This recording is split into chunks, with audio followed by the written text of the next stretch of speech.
Baik Bapak dan Ibu sekalian, rahimakumullah, yang saya akan sampaikan pada malam hari ini eh, berkaca dari guru agung kita semua, bagaimana beliau berdakwah, sebagaimana beliau meniru, mencontoh dari guru, yaitu Abah Anom.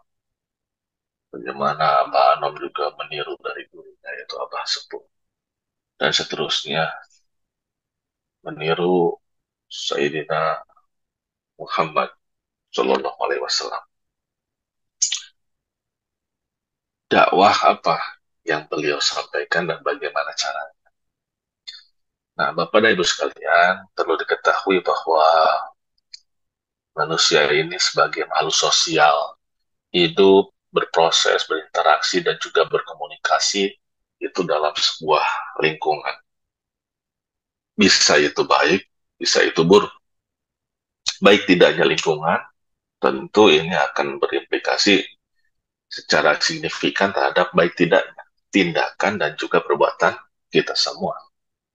Jika hidup dalam lingkungan yang sudah terbangun solidaritasnya, maka kita akan cenderung terbawa untuk berikut bergotong royong menjadi suatu masyarakat, komunitas yang cinta gotong royong, yang guyup, yang rukun. Begitupun juga sebaliknya. Kalau kita berada di lingkungan yang individualis, maka kita akan tunjukkan sikap yang sama. Menjadi manusia yang individualis, hidup sendiri-sendiri, bercerai-berai. Bapak dan Ibu sekalian, Syekh Wahbah Az-Zuhaili menjelaskan bahwa lingkungan yang baik merupakan kebutuhan mutlak untuk melindungi diri sendiri, keluarga, anak, tetangga, bahkan seluruh kehidupan dari segala bentuk keburukan, kejahatan, kerusakan, keterbelakangan, kerugian, dan perpecahan. Nah, dari sini kita bisa pahami bahwa sudah semestinya sebetulnya menjadi kesepakatan bersama untuk bisa membangun, membentuk lingkungan yang baik, agar kita semua menjadi pribadi yang baik pula. Nah, lalu bagaimana caranya? Nah, cara yang paling mudah ya sebetulnya untuk membina sebuah lingkungan, untuk membangun sebuah lingkungan yang kondusif, yang sefaham, tentu lingkungan tersebut harus terpapar dahulu dengan suatu nilai yang baik. Ya, kalau misalkan kita ingin membuat sebuah komunitas zikir, maka kita harus tentukan dulu komunitas mana yang akan kita bentuk, lalu kemudian komunitas tersebut haruslah kita berikan asupan, berikan suatu, kalau bahasa Abah itu, kita sebagai pengedar, kita edarkan nilai apa yang akan kita ingin mereka kecap, mereka rasakan, yaitu tentu adalah nilai-nilai zikrullah. Nah, maka tentu bagaimana caranya kita mengenalkan itu adalah melalui dakwah. Nah, salah satu dakwah, metodenya adalah dakwah bilhal. Apa dakwah bilhal? Yaitu dakwah yang mengedepankan tindakan dan perilaku sebagaimana contoh nyata dalam menyebarkan ajaran kebaikan. Artinya apa? Tindakan sehari-hari seseorang mencerminkan nilai-nilai kebaikan, mampu menginspirasi orang lain tanpa perlu banyak bicara. Tidak cuma banyak berbicara saja, berkata-kata, tapi juga menunjukkan kebaikan yang nyata dengan cara apa? Keteladanan. Jadi tidaklah apa yang kita perintahkan daripada kebaikan, tentunya itu sudah pernah kita kerjakan. Ya, nah ini yang ditanamkan oleh Pak Sabah kepada kita semua. Kalau kata Abah, bahasa Abah apa? Ilmu ini adalah ilmu bekas. Jadi yang disampaikan Abah kepada para murid itu adalah dakwah bilham. Ya, ilmu, menyampaikan ilmu yang bekas. Bekas itu apa? Sudah pernah dipakai. Jadi Abah menyampaikan itu tidak hanya kata-kata, tidak hanya apa retorika semata, Abah memberikan nasihat, disampaikan kepada para jamaah, para murid. Itu artinya nasihat tersebut itu telah diamalkan oleh beliau sendiri. Nah, ini adalah dakwah bil. Jadi ini adalah dakwah yang paling mengena, paling mengena ke dalam kolbu setiap orang yang melihat. Maka tidak aneh jika Rasulullah banyak menarik orang, menarik simpati orang, lalu kemudian menjadikan diri beliau, apa yang beliau lakukan, itu sebagai media. Masuk Islamnya, banyak orang kafir waktu itu. Bapak Ibu sekalian, dakwah bil hal ini memberikan keteladanan secara langsung. Ini lebih efektif dibandingkan dakwah bil lisan, terutama dalam membentuk sebuah lingkungan yang bermoral dan bertatanan Islam. Termasuk di dalamnya adalah lingkungan yang senantiasa menyebutkan nama Allah, senantiasa berzikir. Nah, Syekh Nawawi pernah menyatakan bahwa sifat manusia itu cenderung lebih suka membantu dalam perbuatan daripada mengikuti dalam perkataan. Jadi, Bapak dan Ibu sekalian, orang mungkin banyak yang menyampaikan tentang keutamaan zikir. Orang banyak yang menyampaikan bahwa zikir yang paling afdal adalah afdalu zikri la ilaha illallah. Ya. Semua orang mungkin setiap Jumatan pun sering disampaikan. Tetapi bagaimana dakwah tersebut tidak hanya bil lisan, tidak hanya disampaikan ketika di dalam mimbar saja, di atas mimbar saja. Nah, ini adalah kelebihan daripada para guru agung kita, Baos. Bagaimana beliau tidak hanya lisan saja, tetapi dakwah bil hal juga. Memberikan contoh bagaimana beliau mendermakan, ya, menderma beliau. Sekarang membangun Usama. Beliau berikan beasiswa, ya. Ini contoh. Pada akhirnya apa? Akhirnya dicontoh oleh murid-murid yang lain. Sehingga terbentuklah sekarang rekening orang tua asuh. Lalu kemudian ada ikhwan yang memberikan berapa kemarin? 500 miliar. Ya, apa 500 juta itu. Itu adalah hasil daripada penyaksian murid-murid terhadap sifat dan mawannya guru agung Abah Awas. Nah, bayangkan kalau Abah hanya dakwah bilisan saja, hanya menyatakan saja, berbicara saja di atas mimbar, tetapi tidak melakukan, maka tentu itu akan hasilnya kan berbeda pula. Nah, Bapak Ibu sekalian, rahimakumullah. Dari perkataan Syekh Nawawi tadi, bahwa manusia ini biasanya lebih banyak tertarik untuk ikut serta daripada mereka yang hanya mendengarkan saja. Mereka cenderung akan mudah untuk terinspirasi dan mudah untuk meniru, ya, daripada hanya dari mendengar saja. Nah, contohnya dalam kehidupan sehari-hari kita sering melihat bahwa ada tindakan nyata seperti membantu orang lain atau berbuat baik, lebih itu ternyata lebih berdampak terhadap diri kita. Kita cenderung ingin ikut memberi pula dibandingkan kita hanya mendengar dari radio saja tentang misal contoh keutamaan membantu sesama, misalkan untuk membantu anak yatim dan sebagainya. Itu cenderung akan lebih mudah kita untuk mengikuti jika kita melihat. Kita sudah melihat, lalu kemudian apalagi kita berada di situ, maka kita cenderung akan otomatis tangan kita meraba kocek kita. Dibandingkan kita hanya mendengar saja dari radio misalkan. Belum tentu kita akan memberi bantuan yang sama. Syekh Nawawi juga berkata bahwa perbuatan itu lebih mengena daripada sekedar ucapan. Nah, jadi kalau kita flashback ke sejarah awal kenabian, bahwa sahabat dan para ulama salaf Ini dalam misi dakwahnya itu mereka menyelaraskan antara dakwah bil lisan dan juga dakwah bil hal.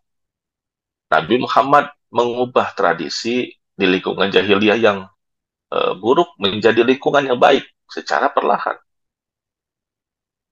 Karena apa? Karena tugas beliau adalah menyempurnakan akhlak. Nah, Sayyidina Abu Bakar pun melakukan hal yang sama. Ketika eh, Sayyidina Abu Bakar menyeru masyarakat untuk berlaku jujur, ya, maka sedari awal beliau mencontohkan untuk menjadi orang yang sangat jujur. Maka beliau pantas untuk mendapatkan julukan Asy-Siddiq. Ya.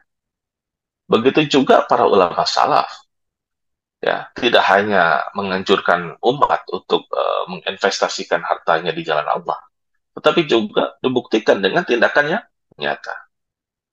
Sayyidina Uthman contohnya, ya, Sayyidina Abdurrahman bin Auf itu adalah orang-orang yang terkenal dengan kedermawanan.